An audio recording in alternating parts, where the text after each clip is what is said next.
Hi, welcome back. Another question of the day, 47. Find the origin of the partners in sales order in OTC process, order to cash process in SAP ECC or S4 HANA. Let's try to find the options for this question. A, preceding condition contract. B, one-time customer. C, customer hierarchy. D, business partner group, partner type, and all of the above. Let's try to find answers. It might be all answers might be correct, or else either one of the answer or multiple answers might be correct. If you know the answer, you can comment below this video. I'll just try to proceed with the answer by next following video.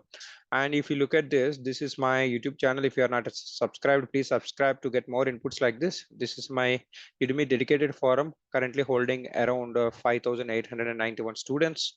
And I strongly recommend, if you have doubts about support, you can able to give a try. Complete support process and 18 real-time incidents I have explained here.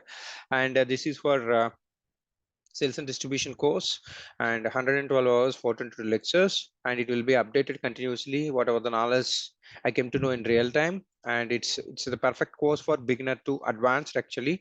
So these are the two courses: getting master to write functional specification and idoc training. You can able to give a try these two courses irrespective of any one of the functional module. Okay, I'm just providing these links below of this video. Thank you so much. Thanks for joining this session. Have a great day. Jai Bharat.